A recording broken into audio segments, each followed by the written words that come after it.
कोई नया नबी पैदा हो फिर भी खातिमियत मोहम्मदी में कुछ फर्क ना आएगा।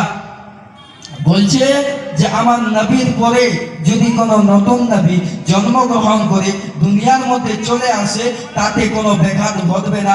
এখন সিম্পল আপনাদেরকে বোঝাতে চাই, এখানে অনেক মৌলানা রয়েছে, আমি এখানে উপস্থিত হয়েছি মুসলমান, এখন যদি আমার পা ভেঙে দেওয়া হয় বলেন ব্যাঘাত ঘটবে কি ঘটবে না? আরে এই ধারণা যে আল্লাহ পাক পবিত্র কোরআন শরীফের মধ্যে দিয়েছেন যে আমার নবীর পরে কোনো নতুন নবী জন্মগ্রহণ করতে পারে না, আমার নবী পাক সাল্লাল্লাহু তাআলা আলাইহি ওয়াসাল্লাম বলছে লা নবী আবাদি, আমার পরে কোনো নতুন নবী জন্মগ্রহণ করতে পারে না, অসম্ভব। তো যে নবীর কথাকে অমান্য করে দিল, যে নবীর হাদিসকে অস্বীকার করে দিয়েছে, আল্লাহ পাকের কথাকে, আল্লাহ পাকের কথাকে আজকে যে অস্বীকার করে দিয়েছে সেই ব্যক্তি আদৌ মুসলমান, সেই ব্যক্তি মুসলমান নয়।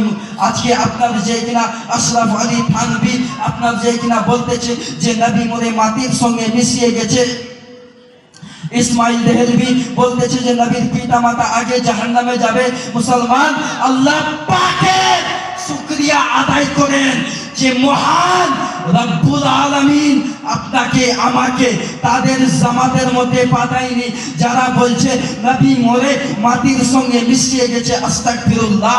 আল্লাহ পাকের শুকরিয়া আদায় করেন যে মহান রব্বুল আলামিন আপনাকে আমাকে তাদের জামাতের মধ্যে পাঠায়নি যারা আজকে বলছে যে আমার নবীর জ্ঞান পশু পাখির চাইতে বেশি, আমার নবী মুস্তাফা জ্ঞানের চাইতে পশু পাখির জ্ঞান